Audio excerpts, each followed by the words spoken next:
혹시 이런 경험 있으신가요?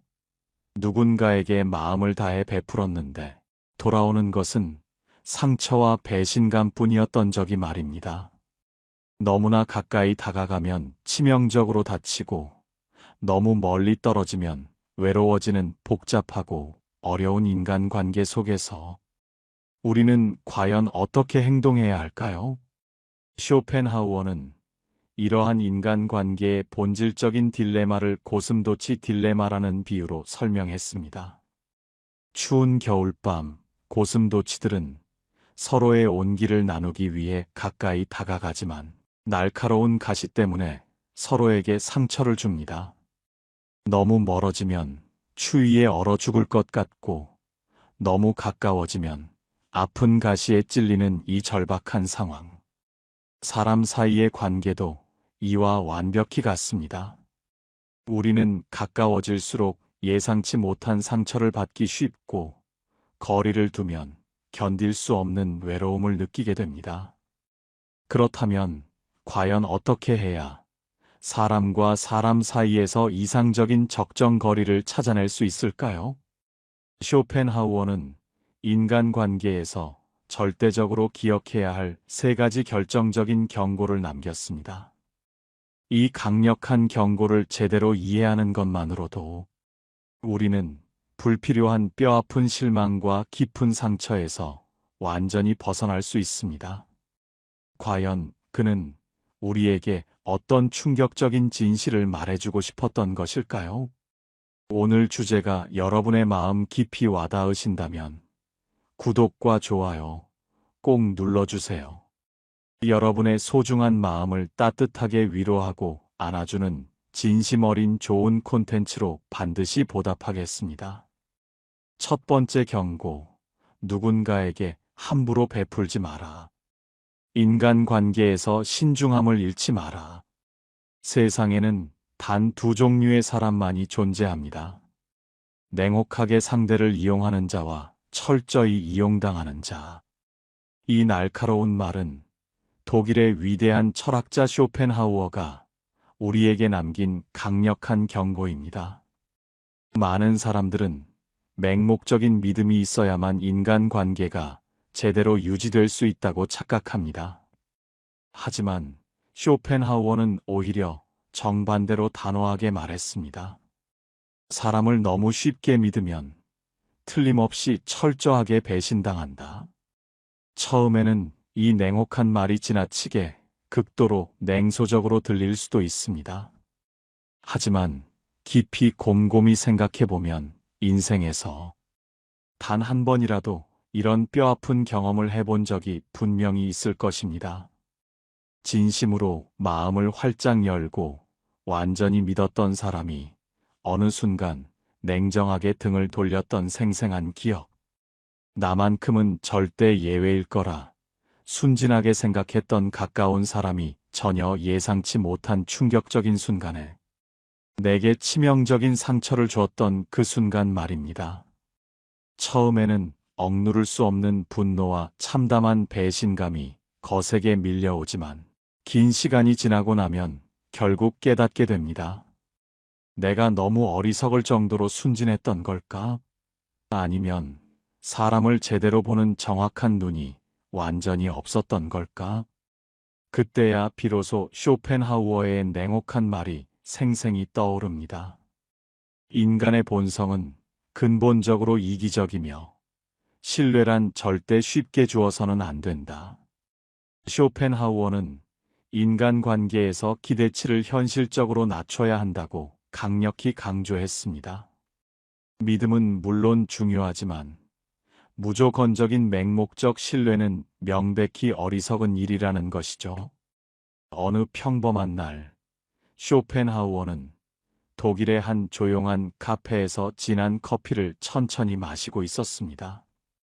그때 바로 옆자리에서 한 남자가 심각하게 화가 난 얼굴로 친구에게 격렬히 하소연하고 있었습니다. 내가 그렇게 철석같이 믿었던 절친한 친구가 내 등 뒤에서 나를 무자비하게 깎아내리고 헐뜯고 있었어.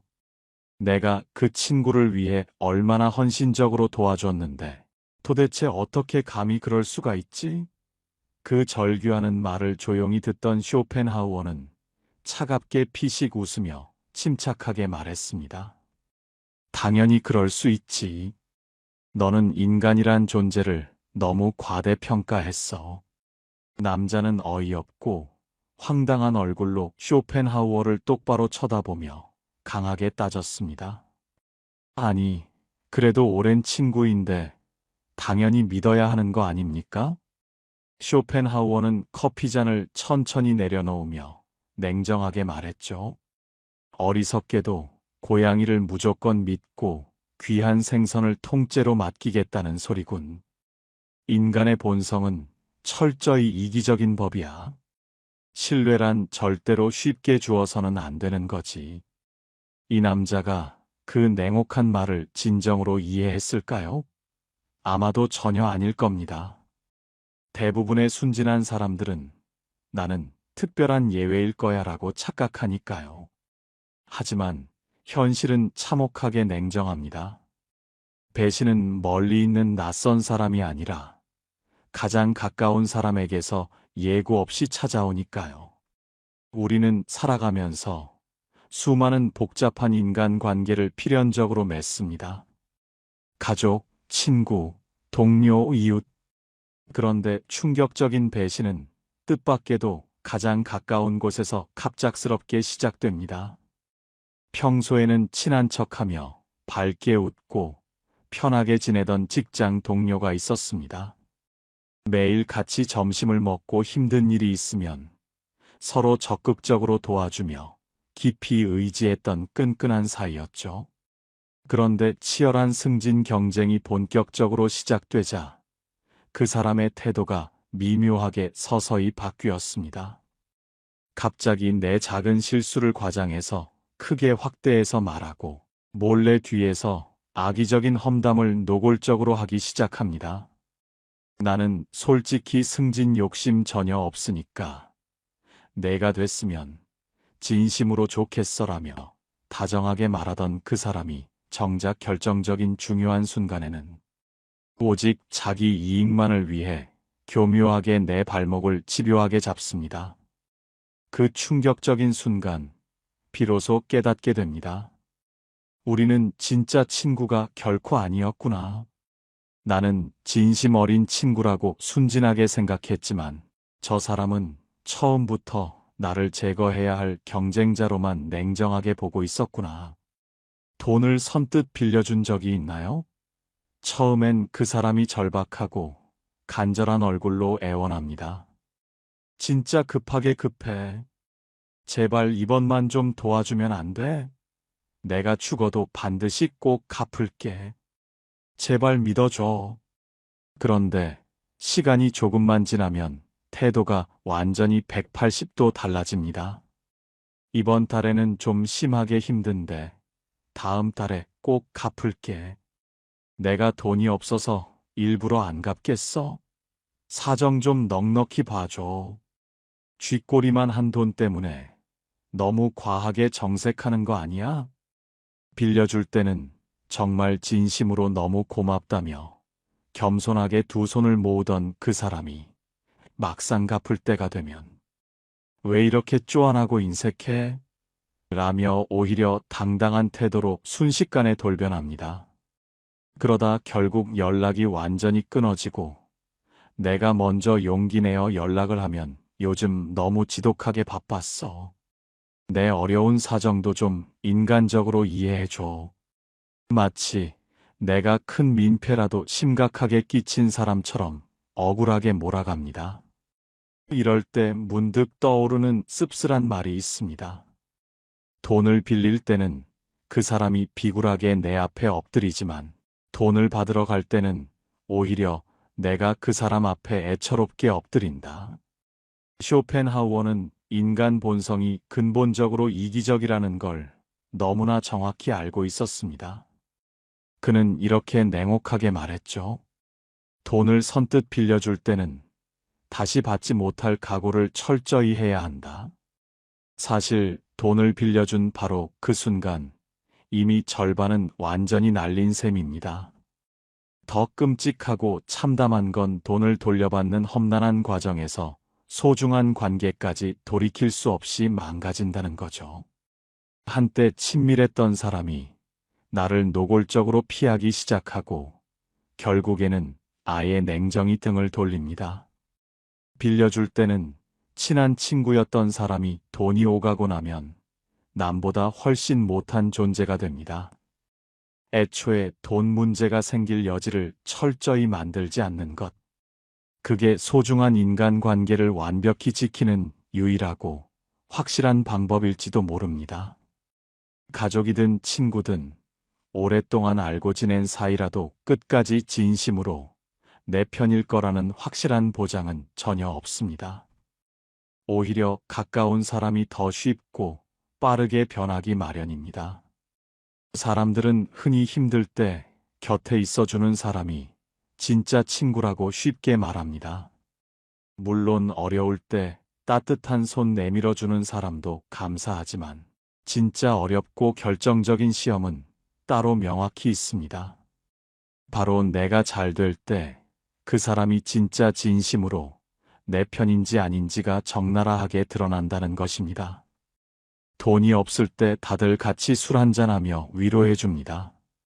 괜찮아. 힘내. 돈이 뭐 대수야? 마음이 중요한 거지. 그런데 어느 날 인생이 술술 풀리기 시작하면 그들의 태도도 묘하게 미묘하게 바뀌기 시작합니다. 처음에는 축하하는 척합니다. 와, 진짜 대박이다. 정말 엄청 잘 됐다. 하지만 뒤에서는 딴소리를 노골적으로 합니다. 운이 좋았네. 제가 뭐 대단한 걸 했다고. 요즘 돈 좀 버나 봐. 한턱 제대로 쏘라 그래. 그러다 내가 베풀지 않으면 태도가 완전히 돌변합니다. 아니, 너 그 정도도 못 해주냐? 그 사람 참 변했네. 옛날엔 절대 안 그랬잖아. 그리고 어느 순간 자연스럽게 멀어집니다. 내가 힘들 땐 옆에 있어주던 사람이 내가 잘 될 땐 가장 먼저 냉정하게 등을 돌리는 겁니다. 쇼펜하우어는 이를 단 한마디로 명확히 정리했습니다. 친구가 필요할 때 곁에 있는 사람보다 당신이 잘 나갈 때 곁에 남아있는 사람이 진짜 친구다. 정말 완벽히 그렇습니다. 누군가의 불행을 위로하는 것은 쉽습니다. 하지만 누군가의 성공을 진심으로 기뻐해 주는 것은 어렵습니다. 질투하지 않고 이용하려 들지 않고 변함없이 곁에 있어주는 것. 그게 진짜 관계입니다. 결국 사람을 쉽게 믿으면 나만 상처받습니다. 그렇다면 어떻게 해야 할까요? 첫째, 무조건적인 신뢰보다 상대의 행동을 보고 판단해야 합니다. 쇼펜하우어는 이렇게 말했습니다. 사람의 말을 믿지 마라. 그가 한 행동을 믿어라. 사람은 말을 바꿀 수 있지만 행동은 거짓말을 하지 않습니다. 입으로는 온갖 그럴듯한 말을 하면서도 정작 행동으로는 전혀 다른 모습을 보이는 사람이 있습니다. 나는 절대 내 등을 돌리지 않아. 우리는 끝까지 함께 할 거야. 이런 말을 듣고 마음을 놓았는데 어느 날 등을 돌리고 사라지는 사람이 얼마나 많습니까? 처음부터 신뢰하지 말라는 말이 아닙니다. 신뢰는 검증된 후에 줘야 합니다. 어떤 사람인지 알아보기도 전에 그래. 이 사람은 나를 배신하지 않을 거야 라고. 먼저 믿어버리면 결국 상처받는 건 나 자신입니다. 관계는 말이 아니라 행동으로 증명되는 법입니다. 누군가 한 번 등을 돌렸다면 다시 믿기까지는 긴 시간을 두고 행동을 지켜봐야 합니다. 대부분의 경우 한 번 등을 돌린 사람은 결국 또 돌아섭니다. 둘째, 착한 사람이 되려다 결국 만만한 사람이 되는 경우가 많습니다. 쇼펜하우어는 이렇게 말했습니다. 세상에는 호의가 권리로 둔갑하는 순간이 있다. 처음에는 감사해 하던 사람이 어느 순간 그것을 당연하게 여기기 시작합니다. 이번에도 부탁 좀 들어주라. 내가 잘하잖아. 지난번에도 해줬으니까 이번에도 해줄 수 있지? 야, 내가 안 해주면 우리 다 곤란해지잖아. 이런 말을 들은 적이 있으십니까? 처음에는 호의였지만 어느 순간 그 사람들에게 권리가 되어버린 것입니다.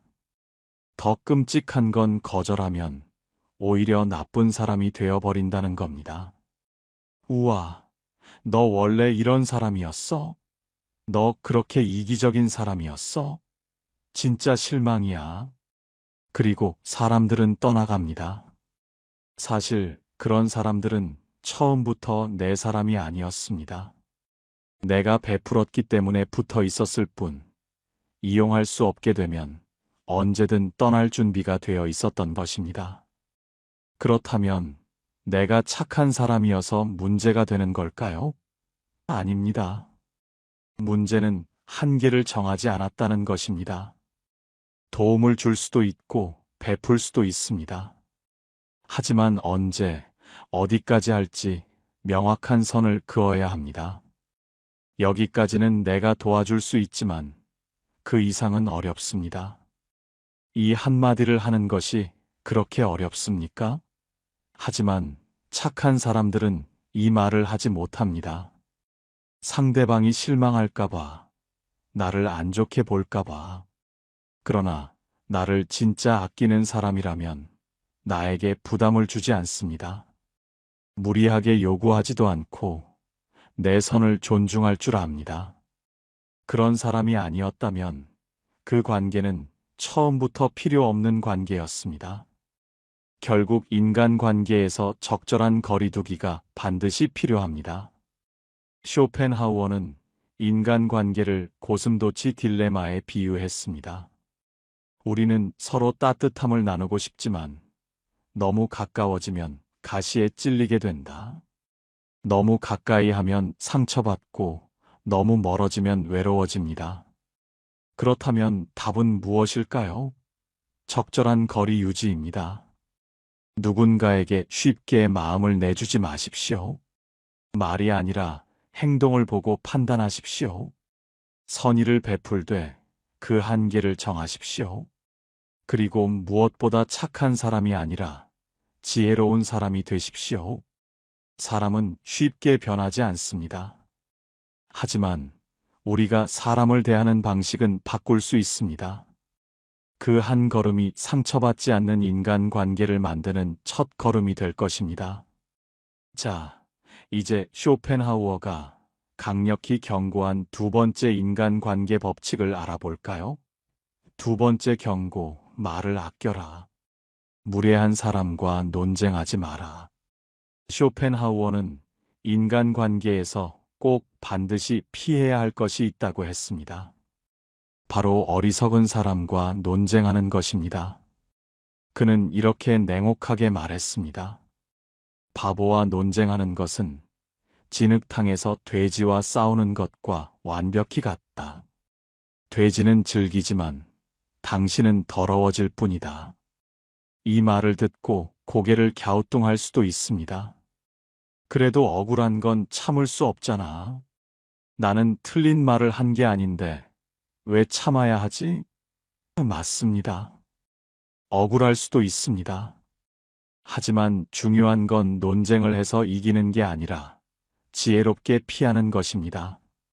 왜냐하면 상대는 애초에 논리적으로 대화할 생각이 없기 때문입니다. 그저 이기고 싶어서 당신을 감정적으로 몰아붙이고 있을 뿐입니다. 그런 사람과 말싸움을 한다고 해서 무언가 바뀔까요? 결과는 뻔합니다. 서로 얼굴이 붉어지고 감정이 상하고 뒤끝이 남을 뿐입니다. 그리고 나중에 후회하게 됩니다. 괜히 입을 열었어. 그냥 흘려보낼 걸. 그렇다면 이런 상황을 어떻게 피해야 할까요? 명절날 오랜만에 가족들이 모였습니다.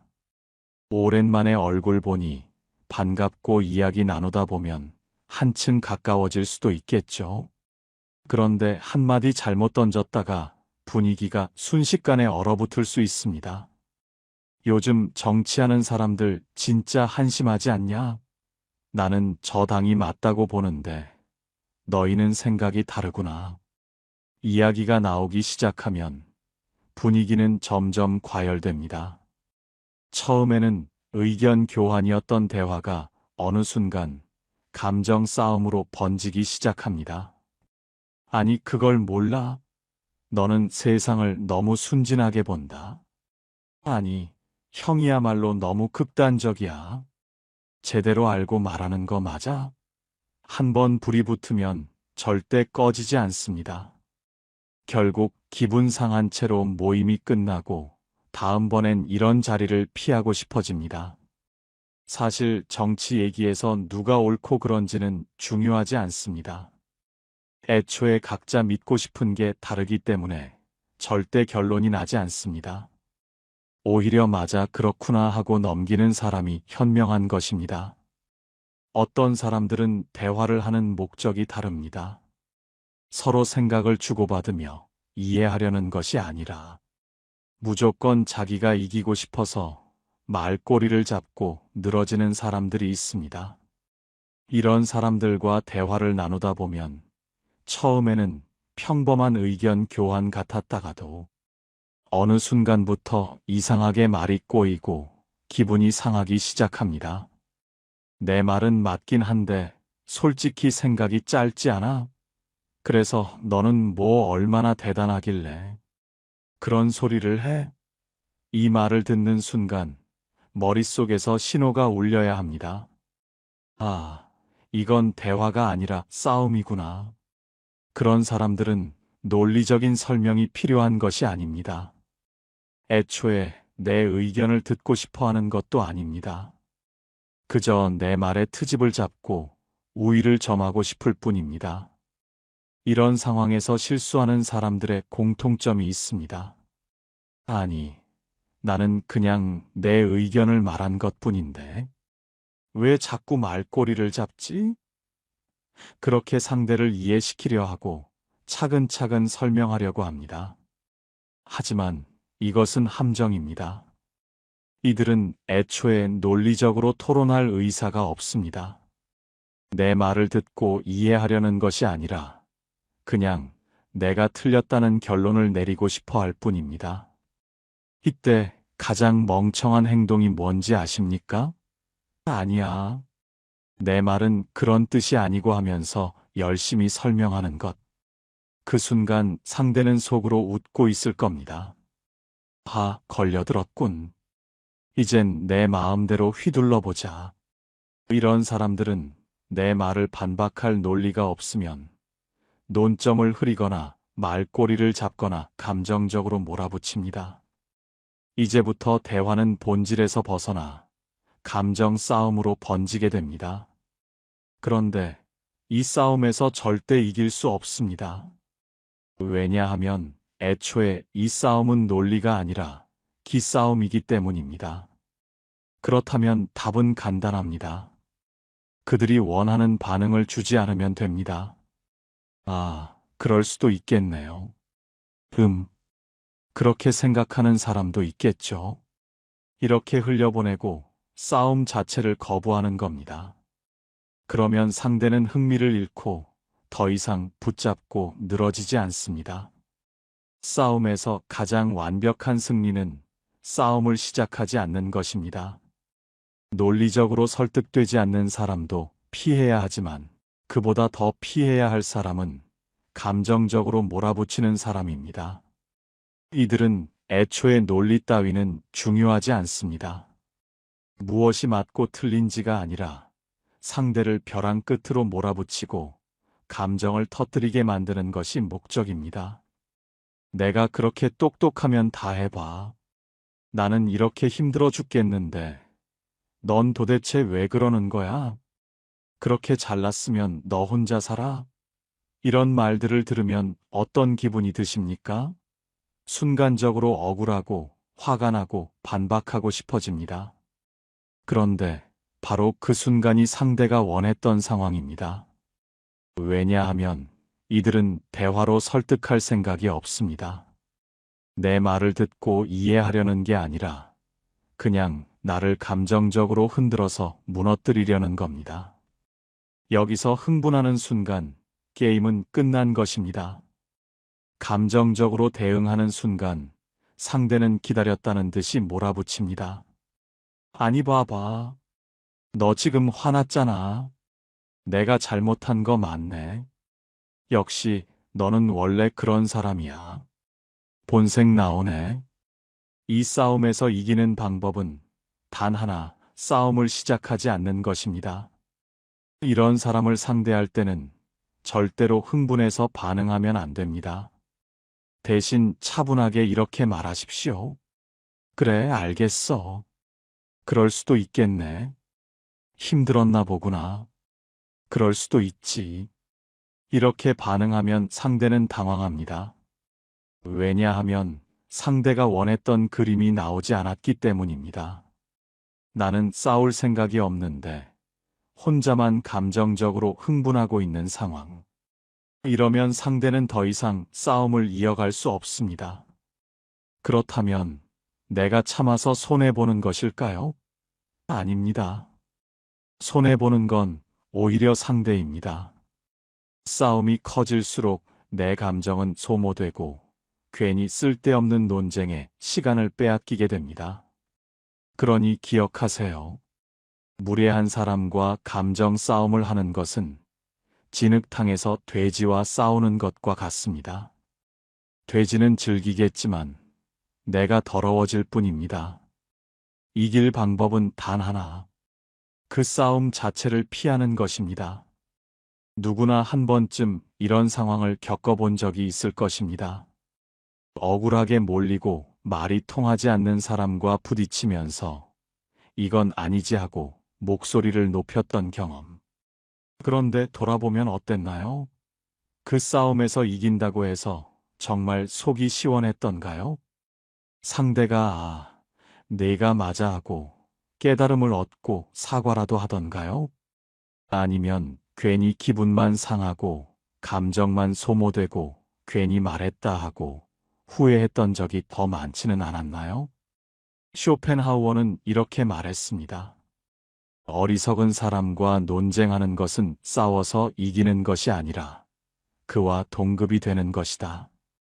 이 말을 곱씹어 보면 논쟁을 피하는 것이 왜 중요한지 더 깊이 이해할 수 있습니다. 상대가 감정적으로 나오면 내가 아무리 논리적으로 대응해도 소용이 없습니다. 그 사람은 이길 생각이 아니라 내 기를 죽이고 감정을 흔들 생각뿐이니까요. 그렇다면 어떻게 해야 할까요? 상대가 언성을 높이고 감정적으로 몰아붙이면서 싸움을 걸어올 때 침착하게 미소를 짓고 이렇게 대답하십시오. 그럴 수도 있겠네요. 맞아요. 그렇게 생각할 수도 있죠. 이렇게 말하면 상대는 더 이상 뭐라고 할 수 없습니다.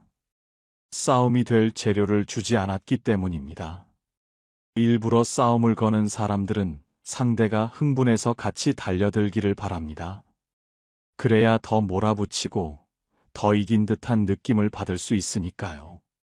그런데 내가 너무 태연하면 그들은 흥미를 잃고 더 이상 싸움을 지속하지 못합니다. 그 순간 싸움은 자연스럽게 끝이 납니다. 많은 사람들이 오해하는 것이 있습니다. 논쟁에서 피하면 마치 내가 지는 것 같다고 생각하는 것입니다. 하지만 사실은 그 반대입니다. 싸움을 피하는 것이 비겁한 것이 아니라 더 높은 차원의 승리일 때가 많습니다. 논쟁에서 이겨봐야 남는 것은 없습니다. 상대가 납득하는 경우는 거의 없고 오히려 감정만 상하고 관계는 더 멀어지기 마련입니다. 그렇다면 불필요한 싸움을 피하면 어떤 점이 좋을까요? 적어도 내 감정은 지킬 수 있습니다. 짜증나고 억울한 기분에 휘둘리지 않을 수 있습니다. 결국 우리가 논쟁에서 지켜야 하는 것은 이긴다는 결과가 아니라 내 마음의 평온입니다. 쇼펜하우어가 남긴 이 지혜를 기억하십시오. 입을 닫는 것이야말로 가장 강력한 방어이자 때로는 가장 현명한 대답이라는 것을 말입니다. 다음으로 쇼펜하우어가 강조한 세 번째 인간관계 법칙은 무엇일까요? 세 번째 경고, 자신을 귀하게 여겨라. 타인의 시선에서 자유로워져라. 우리는 타인의 시선을 너무나도 의식하며 살아갑니다. 남들이 나를 어떻게 생각할지, 내가 어떻게 보여야 할지 끊임없이 걱정하고 거기에 맞춰 행동하려 했습니다. 하지만 쇼펜하우어는 이렇게 냉철하게 지적했습니다. 우리는 다른 사람들의 눈에는 거의 존재하지 않는 인상만으로도 너무나 많은 가치를 부여한다. 이 말은 우리가 타인의 평가에 얼마나 맹목적으로 휘둘리고 있는지를 보여줍니다. 타인의 시선에 갇혀 나 자신을 잃어버리는 것은 아닌지 깊이 생각해 봐야 합니다.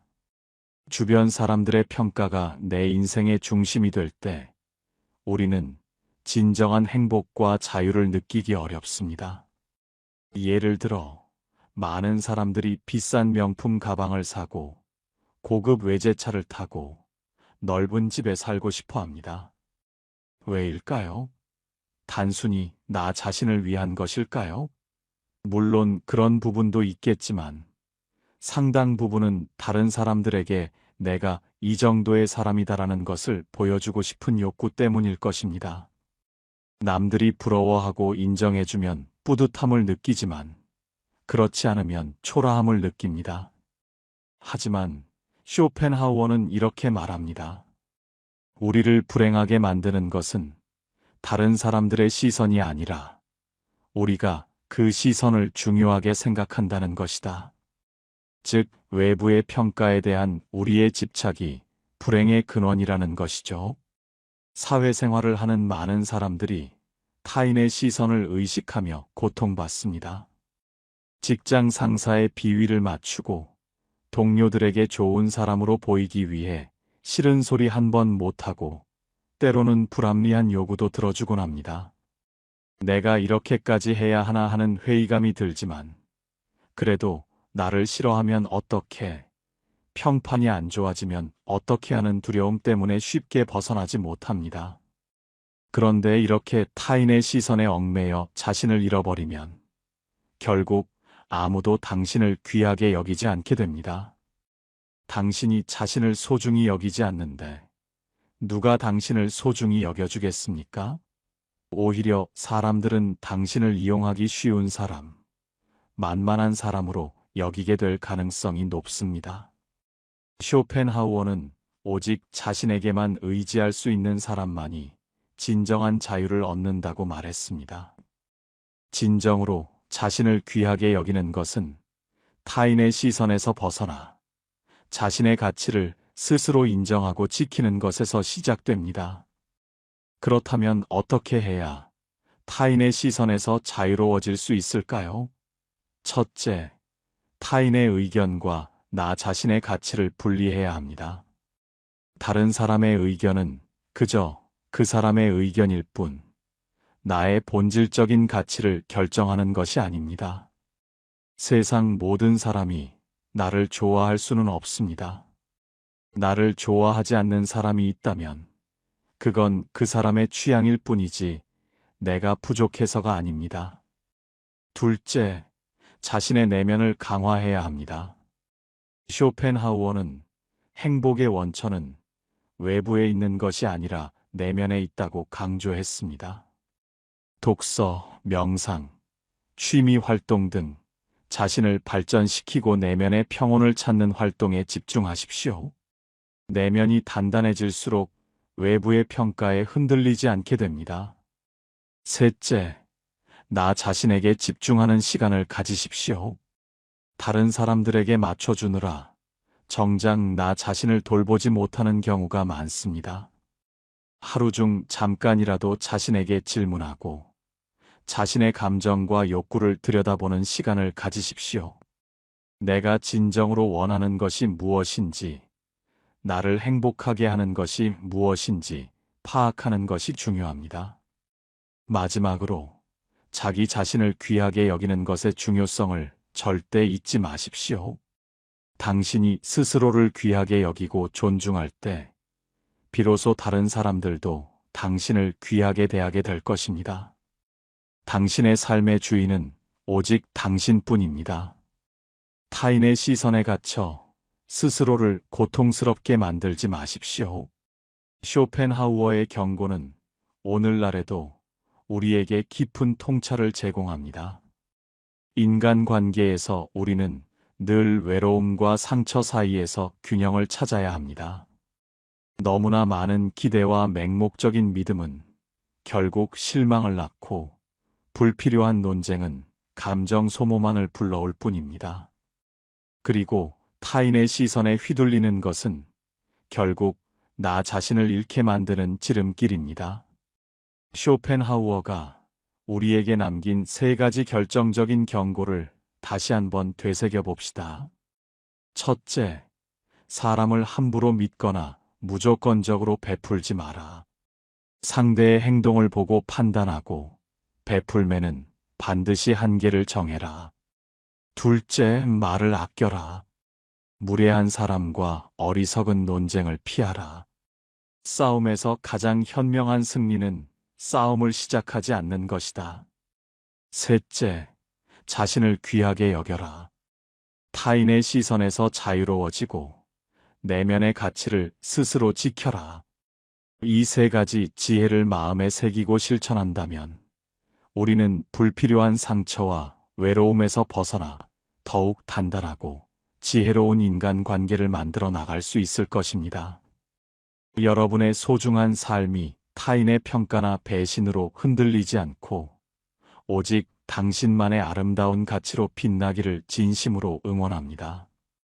오늘 이 영상이 여러분의 삶에 작은 울림이 되었기를 바랍니다. 구독과 좋아요는 더 좋은 콘텐츠를 만드는데 큰 힘이 됩니다. 다음에도 더 유익하고 의미 있는 이야기로 찾아뵙겠습니다. 감사합니다. 여러분은 누군가를 처음 만났을 때 어떤 점을 가장 먼저 보시나요? 얼굴, 목소리, 아니면 그 사람의 눈빛? 오늘은 우리 삶에서 정말 중요한 질문에 대한 답을 찾아보려 합니다. 바로 사람의 본성을 어떻게 알아볼까 하는 건데요. 겉모습만 보고 사람을 판단하지 말라고들 하지만 사실 우리 조상들의 지혜로운 속담 중에는 이런 말이 있습니다. 사람을 만나면 옷부터 훑어봐라. 본성이 다 보인다. 이 속담이 단순히 거칠애를 중요시하는 말이 아니라는 것을 아시나요? 심지어 이 말은 과학적 근거까지 가지고 있습니다. 지금부터 옷차림을 통해 사람의 숨겨진 본성을 꿰뚫어보는 놀라운 통찰을 여러분께 알려드리겠습니다. 이 정보만 알아도 여러분은 사람을 보는 눈이 훨씬 깊어질 겁니다. 겉모습에 속지 않고 달콤한 말에 휘둘리지 않고 가면 뒤에 진짜 얼굴을 단번에 알아볼 수 있게 될 것입니다. 오늘 주제가 마음에 드신다면 구독과 좋아요 꼭 눌러주세요.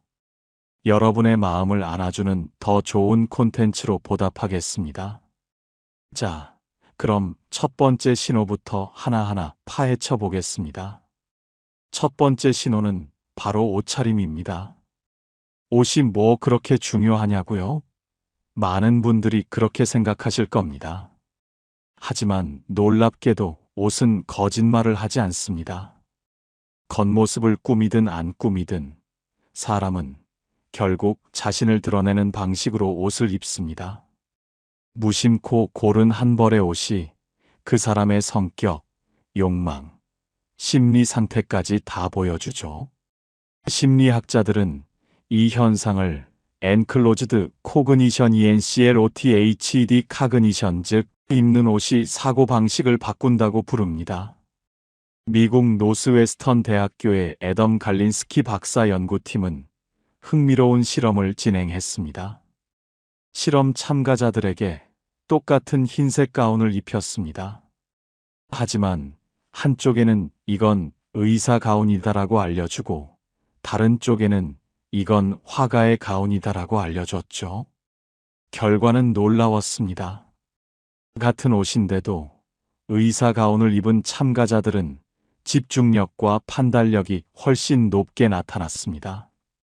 이 실험은 옷이 단순한 천조각이 아니라 자신이 누구인가를 인식하게 만드는 심리적 신호라는 것을 명확하게 보여준 겁니다. 이 실험이 말해주는 건 간단합니다. 사람은 자신을 어떤 사람으로 보이길 원하는가에 따라 옷을 고른다는 것. 그리고 그 무의식적인 선택 속에 그 사람의 본성이 고스란히 드러난다는 겁니다. 즉, 그가 입은 옷이 그 사람의 마음을 말해줍니다. 예를 들어 볼까요? 항상 눈에 띄는 빨강이나 노란색 옷을 입는 사람. 이 사람은 단순히 화려한 것을 좋아하는 게 아닙니다. 사람들의 시선을 받고 싶은 욕구, 나 여기 있어요. 하고 외치는 내면의 신호일 수 있습니다. 반대로 늘 회색, 검정 같은 무채색만 입는 사람은 자신을 드러내기보다 감추려는 경향이 있습니다. 조용하고 신중한 사람일 수도 있지만 한편으로는 자신을 보호하려는 방어 심리일 수도 있죠. 또 있습니다. 늘 옷에 주름 하나, 얼룩 하나 없이 단정한 사람. 이건 단순히 깔끔한 것을 넘어선 통제욕과 완벽주의의 신호일 때가 많습니다. 세상은 엉망이어도 내 옷만큼은 흐트러지지 않게 만들고 싶은 마음. 반면 늘 대충 입고 다니는 사람. 이건 무책임함이라기보다 남 눈치보다 내 편한 게 더 중요해라는 태도일 수 있습니다. 즉, 외부 평가보다 자기 기준이 확고한 유형이죠. 여기서 중요한 건 무엇을 입었느냐가 아닙니다. 왜 그 옷을 입었느냐입니다. 같은 옷도 그 이유는 완전히 다를 수 있습니다. 화려한 옷을 입은 이유가 기분이 좋아서일 수도 있고 주목받기 위한 계산일 수도 있듯이 말이죠. 정장은 더 극명합니다. 누군가는 상대를 존중하기 위해 입고 누군가는 권위를 과시하기 위해 입습니다. 그래서 우리가 관찰해야 할 건 그 사람의 선택 패턴입니다. 첫째, 스타일이 일관적인가? 자기 정체성이 확실한 사람은 유행이 바뀌어도 본인만의 축이 있습니다. 반대로 스타일이 하루가 다르게 바뀐다면 타인의 평가에 휘둘리는 사람일 가능성이 큽니다. 둘째, 만나는 사람에 따라 옷차림이 달라지는가? 후배 앞에서는 아무렇게나, 윗사람 앞에서는 번지르르하게 차려입는다면 그건 상황이 아니라 이득을 기준으로 사람을 대하는 겁니다.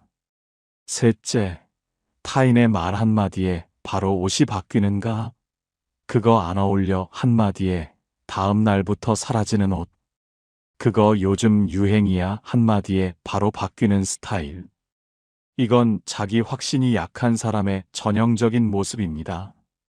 결국 옷은 보여지는 나와 진짜 나 사이의 거리입니다.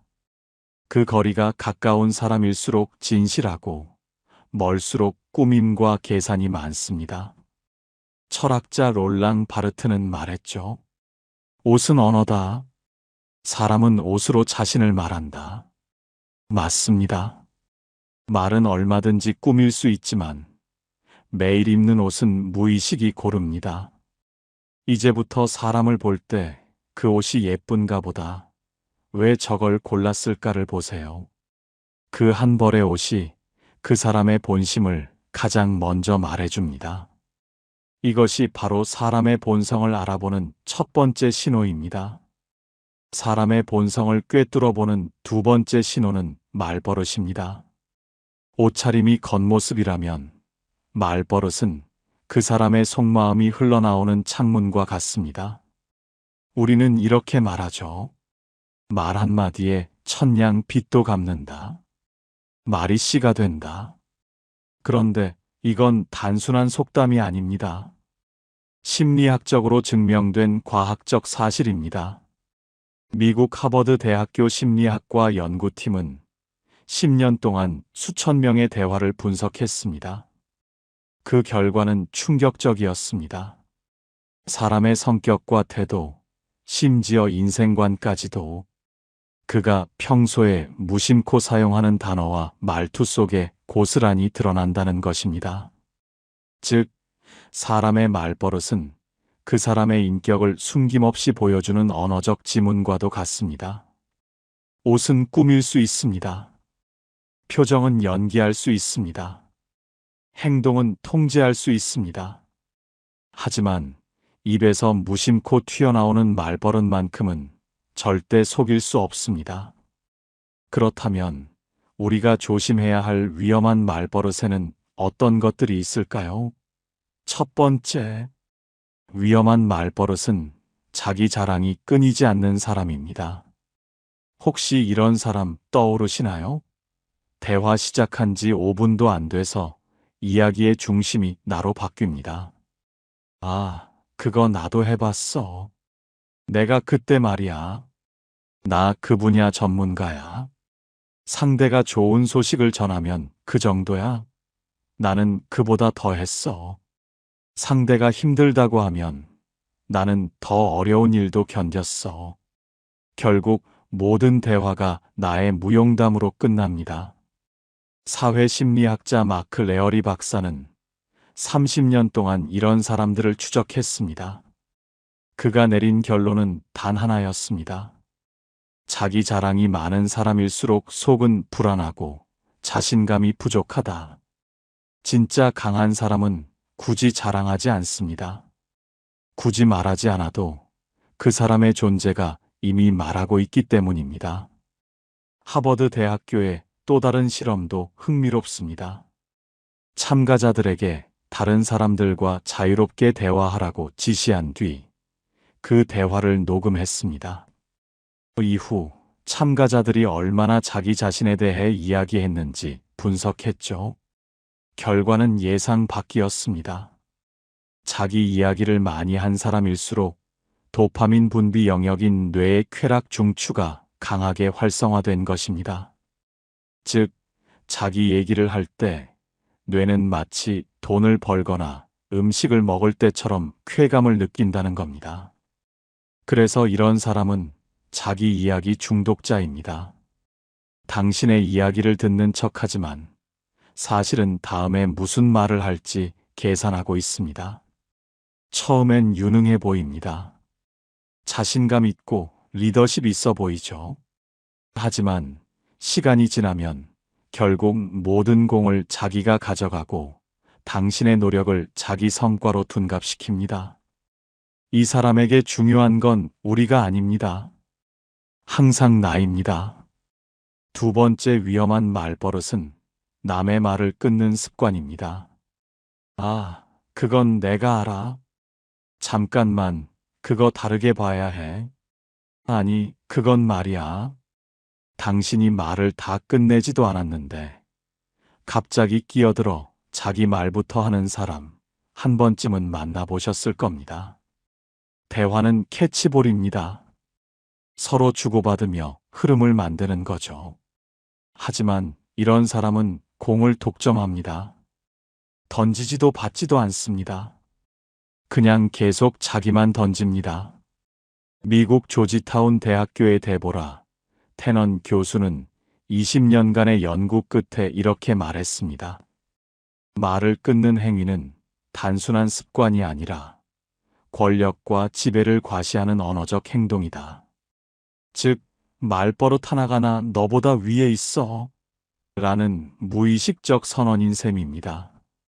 상대의 말을 끊는 사람일수록 자신이 대화를 주도해야 한다고 믿습니다. 그리고 상대를 동등한 존재로 보지 않습니다. 하버드 비즈니스 리뷰에서도 비슷한 실험이 있었습니다. 팀 회의에서 누가 몇 번 말을 끊는지 기록했더니 놀랍게도 직급이 높을수록 그리고 자기 중심적 성향이 강할수록 타인의 말을 자주 끊는 경향이 나타났습니다. 즉, 말버릇 하나로 그 사람의 권력욕과 성격까지 드러난다는 거죠. 혹시 주변에 이런 사람 있으신가요? 당신이 말하려는 순간, 그건 말이야 하며 끼어드는 사람.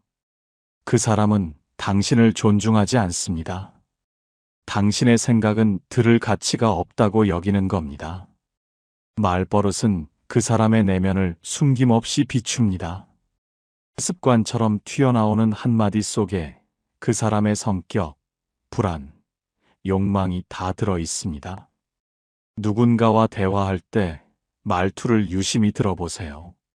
그가 어떤 단어를 자주 쓰는지, 누구의 말을 자주 끊는지, 그리고 어떤 순간에 나를 내세우는지. 그게 바로 그 사람의 본성을 읽는 두 번째 신호입니다. 세 번째 신호는 겸손입니다. 겸손이라니 의외죠? 보통 우리는 겸손을 미덕이라고 배웠습니다. 겸손한 사람은 신뢰가 가고 교만한 사람은 피해야 한다고 말이죠. 그런데 세상에는 진짜 겸손한 사람과 겸손한 척하는 사람이 있습니다. 겉으로 보기엔 비슷하지만 속은 완전히 다릅니다. 스탠퍼드 대학교 심리학과 연구팀은 겸손한 말투에 숨겨진 진짜 심리를 분석했습니다. 참가자들에게 자기소개를 하게 한 뒤 자신을 어떻게 표현했는가를 정밀 분석했죠. 놀라운 결과가 나왔습니다. 겸손한 척을 하는 사람일수록 칭찬에 더 민감하고 자신이 평가받는 순간을 더 즐긴다는 겁니다. 즉, 저는 뭐 별거 아닌데요. 운이 좋았을 뿐이에요. 아, 저는 아직 멀었어요. 이런 말들은 진짜 겸손이 아니라 칭찬을 더 받기 위한 전략적 겸손일 수 있습니다. 이걸 심리학에서는 겸손 마케팅이라고 부릅니다. 대표적인 예가 이런 겁니다. 아, 요즘 너무 바빠서 힘들어요. 인터뷰랑 강연 요청이 너무 많네요. 제가 요리를 너무 못해서요. 근데 또 가족들이 맛있다고 하네요. 겸손한 척하면서 실제로는 자랑을 흘리고 있는 겁니다. 미국 하버드 대학교의 에이미 커디 교수는 이런 가짜 겸손을 하는 사람들의 공통점을 한 단어로 정리했습니다. 불안.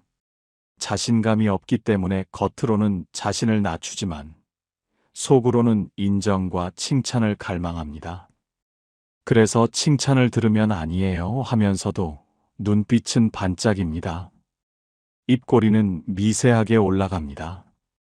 더 듣고 싶다는 무의식의 신호죠. 반면 진짜 겸손한 사람은 다릅니다.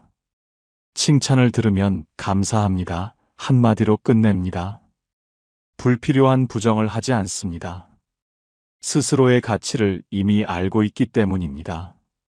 진짜 겸손은 자신을 깎아내리는 말이 아니라 상대를 존중하는 태도에서 나옵니다. 영국 옥스퍼드 대학교의 행동경제학 실험에서도 비슷한 결과가 나왔습니다. 참가자들에게 칭찬을 받았을 때의 반응을 비교했더니 아니에요. 저는 못해요라고 부정하는 사람보다 감사합니다. 당신 덕분이에요라고 답한 사람이 오히려 더 겸손하고 매력적으로 평가됐습니다. 즉, 진짜 겸손은 부정이 아니라 인정에서 나온다는 겁니다. 스스로의 능력을 부정하지 않고 타인의 공을 함께 인정할 줄 아는 태도, 그게 바로 성숙한 겸손입니다. 겸손한 척하는 사람의 특징은 명확합니다.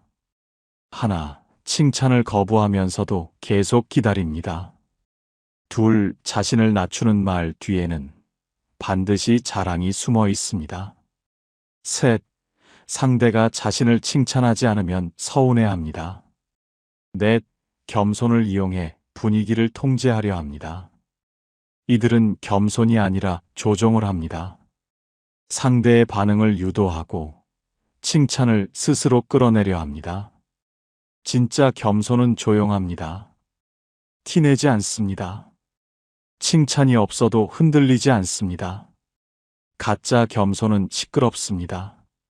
부정 속에 욕망이 숨어 있습니다. 자신을 낮추는 척하며 속으로는 더 높이 보이길 원합니다. 철학자 쇼펜하우어는 이렇게 말했습니다. 겸손은 위대한 사람의 의무다. 진짜 겸손은 자기 자신을 정확히 아는 사람에게서 나옵니다. 그래서 자신을 낮출 수도 있고 다른 사람을 높일 수도 있는 겁니다.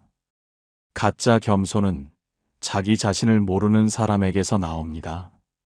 그래서 남의 칭찬에 흔들리고 평가에 목매게 되는 겁니다. 이제부터 사람을 볼 때 겉으로만 겸손한 사람에게 속지 마세요. 저는 별거 아니에요. 그 말 뒤에 숨은 의도를 보세요. 그 말이 정말 자기 절제의 표현인지 아니면 칭찬을 더 받고 싶다는 유혹의 언어인지. 진짜 겸손은 말이 적고 가짜 겸손은 말이 깁니다. 진짜 겸손은 담담하고 가짜 겸손은 연극적입니다. 그 차이를 구별할 줄 아는 순간 당신은 사람의 본심을 꿰뚫어 보는 눈을 갖게 됩니다. 이것이 사람의 본성을 알아보는 세 번째 신호입니다. 네 번째 신호는 시선입니다. 사람의 눈은 거짓말을 하지 않습니다. 말은 얼마든지 꾸밀 수 있어도 눈빛만큼은 속일 수 없습니다. 혹시 이런 경험 있으신가요? 분명 웃고 있는데 그 웃음이 이상하게 불편하게 느껴지는 사람.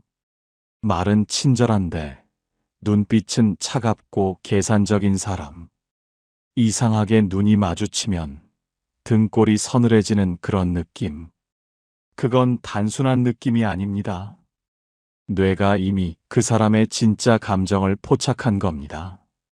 미국 프린스턴 대학교 심리학 연구팀은 사람들이 타인의 눈을 볼 때 0.1초 만에 신뢰 여부를 판단한다는 걸 밝혀냈습니다. 불과 0.1초, 1초 말 한마디 나오기도 전에 우리의 뇌는 상대의 눈빛을 보고 이 사람 믿을 만한가? 를 이미 결정하고 있습니다. 그럼 어떤 눈빛에서 사람의 본심이 드러날까요? 첫째, 눈을 피하는 사람. 이건 단순히 부끄러움의 문제가 아닙니다. 하버드 대학교의 사회인지 실험에 따르면 타인의 시선을 회피하는 사람은 자기 감정을 숨기려는 경향이 강했습니다. 특히 죄책감, 거짓, 불안을 느낄 때 무의식적으로 눈을 피합니다. 그래서 상대가 이야기를 하다가 갑자기 눈을 내리거나 시선을 돌린다면 그건 감정이 흔들리고 있다는 신호입니다. 둘째, 눈을 너무 오래 응시하는 사람. 눈을 피하는 것도 나쁘지만 계속 눈을 바라보는 건 좋은 거 아니야? 그렇게 생각하기 쉽지만 아닙니다.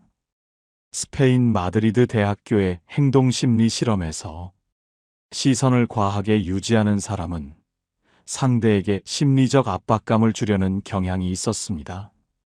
즉, 눈으로 지배하려는 사람인 거죠. 이런 사람은 대화 중에도 시선을 무기처럼 사용합니다. 상대를 불안하게 만들고 우위에 있다는 인상을 심어줍니다. 셋째, 웃고 있는데 눈이 웃지 않는 사람. 이건 심리학에서 뒤센 미소라고 부릅니다. 진짜 웃음은 입꼬리뿐 아니라 눈 주변 근육까지 함께 움직입니다. 하지만 가짜 웃음은 다릅니다. 입만 웃고 눈은 그대로입니다. 즉, 표정은 친절하지만 감정은 따로인 사람. 이런 사람은 감정을 감추거나 조종하는데 능숙한 유형입니다. 흥미로운 실험도 있습니다.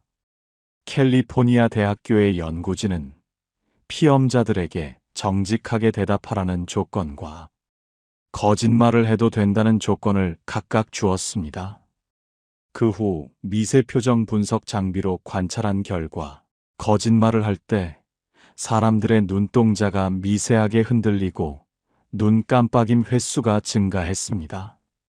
눈은 신체 중에서도 가장 즉각적으로 감정에 반응하는 부위이기 때문입니다.